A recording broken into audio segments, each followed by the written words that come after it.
Blah blah. Boo boo boo boo boo blah blah blah blah blah blah. Bloop bloop. Good enough.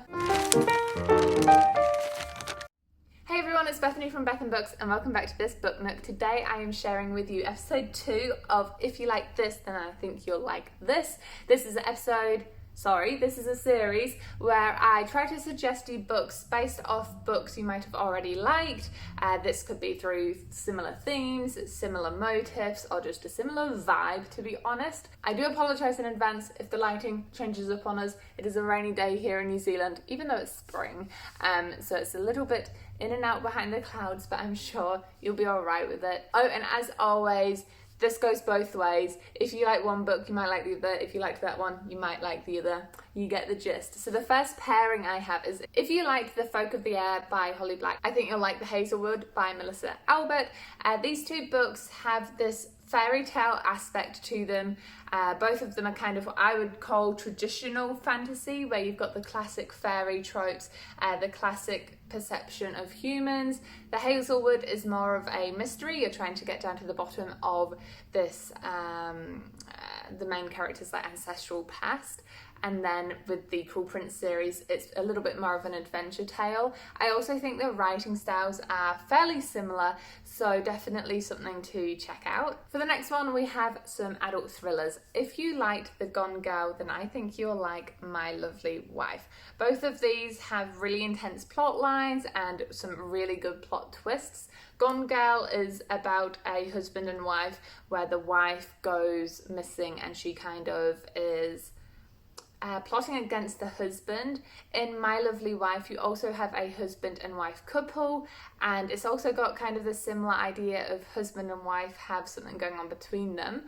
The little differences between them is that Gone Girl is definitely more, I would say, mysterious, and My Lovely Wife delves more into a contemporary side of like the moral compass of the husband and looking into how parental actions can affect the children. I do recommend them both for the spooky season as well. They're both really fun, fast-paced novels to read. The next pairing I have here is, if you like The Wrath and the Dawn duology by Renee Ahdieh, then I think you'll like We Hunt the Flame by Hafsa Faizal.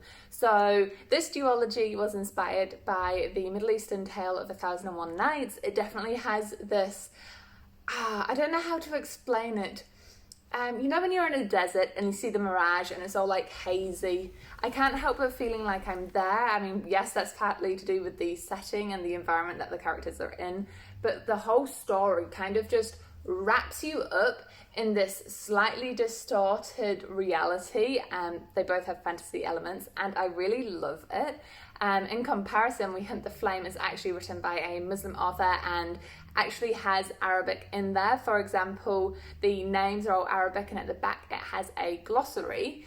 So it has that little kind of sibling relationship going on there, as well as the fact that they both have slight fantasy elements, and the both main characters are women who are quite fierce, are quite staunch in themselves, and are quite powerful to read about. This is more about kind of debunking a myth and coming to find the truth, and this one is more about discovering and going on an adventure to find a relic. Next up is, if you liked Paper Towns by John Green, then I think you will like Frankly in Love. The reason I've put these two together is less about the writing style. If I'm being honest, I prefer David Yoon's writing style over John Green's. Don't tell anyone. My personal opinion. But anyway, the reason they're together is because I feel like the central theme of friendship and love is quite similar. They're both YA contemporary romance novels. Paper Towns is more about chasing after love that you don't really, it's unrequited love, right?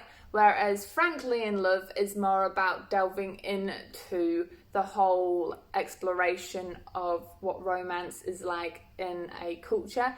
This book has been one of my favourites I've read all year. It was a 5-star read for me. We follow a main character who is, let me get his ethnicity right, how does he identify? As American Korean.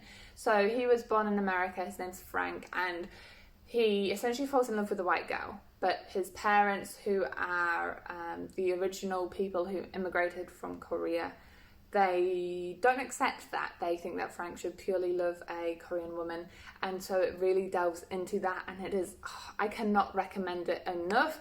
If this is an own voice story for you, please leave a comment below, because I would love to hear if you've read it and if the representation was accurate. Next up, if you liked Dracula, then I think you will like the Southern Book Club's Guide for Slaying Vampires. I did a What the Hype episode on this novel, so I'll link it if you want to see my more in-depth thoughts on that itself. Essentially, in my opinion, Dracula is the better out of the two books. It's the original. It's not full of overused tropes because, you know, it's the first to do it. The Southern Book Club is a tamer, more contemporary take on Dracula with a twist. So I think if you're someone who loves classic Dracula, if you love seeing different ways that vampires are represented, then you will like the Southern Book Club. I do just want to throw in though that the Southern Book Club has quite a few triggers for domestic abuse, as well as the fact that it does get decently gory at times.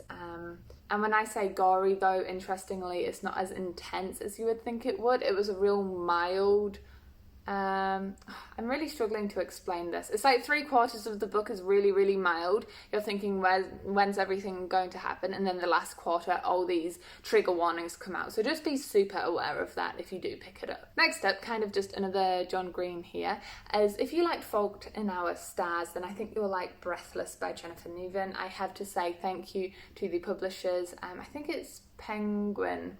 Pretty sure it's Penguin who sent me the ARC for Breathless. I absolutely loved it and was blown away. I have since bought Jennifer Niven's books online second hand. Don't tell my bank account. What was I saying? Right, so Fault in Our Stars, you're probably aware, is a young adult contemporary romance, and it's all about love within the hardship of cancer. Whereas Breathless, it also has this idea of love and hardship, but it doesn't have the medical downer on it. It has this idea that our main character has gone away to an island and she's only going to be there for a few months, and she falls in love, but she knows that it's only for a finite amount of time, and it's this whirlwind. And honestly, I can't stop thinking about it. It is tragic. It is such a tragic, heart-wrenching story about first love and true love and young love, and oh my god, I honestly, when I say I often think about that, I really mean it.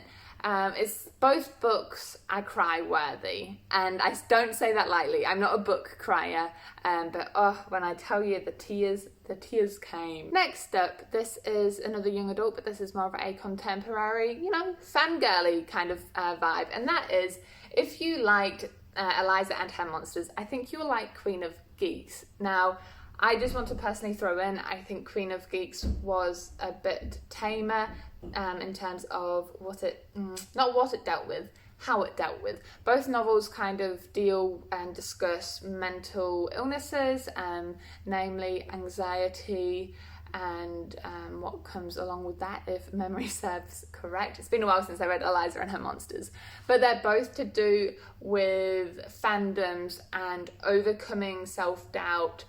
Queen of Geeks also has some really awesome representation in it, where Eliza and Her Monsters is more about Eliza creating her world. Queen of Geeks, our main character, is in her fandom and she is just a part of it and is really deep in it. So definitely books to check out if you like reading stories about people who are really into a certain thing, in this case a book world, and in this case creating a world. And then, you know, a lot of character growth in both novels. And the very last recommendation here I have is, if you liked Strange the Dreamer, then I think you will like the Gwenevere Deception. Both of these are young adult fantasy novels. You've probably heard of Strange the Dreamer by Laini Taylor. It was everywhere a wee while ago. We follow Strange the Dreamer, and essentially he kind of discovers who he is in a fantastical world. In the Gwenevere Deception, we follow Gwenevere. This is definitely an Arthur, is that his name? Gosh, why am I mind blanking? the King Arthur and Merlin retelling. And Gwenevere becomes King Arthur's queen, and it's about their friendship, their possible blooming romantic relationship. And both tales I recommend together because they're both set in a really luscious world. I could really picture myself in both of these stories, not like literally like a character, that came out wrong, like the image was building in my head. This one definitely has less magic in it. This is more of a high fantasy, this is a mild fantasy, but they're both quite eerily beautiful. There's, messages of hope in both novels, and I think that they are both written superbly. The pacing, they were so easy to read, even though they're decent-sized books. Did I have anything else to say? No, I think I exhausted my words on those books. So, with that being said, please remember to leave a cheeky like and subscribe down below, please, if you don't mind. It really helps out this channel. And also leave a comment below if you agree or disagree with any of these partnerings and tell me why. I will see you guys all in the next video. Bye.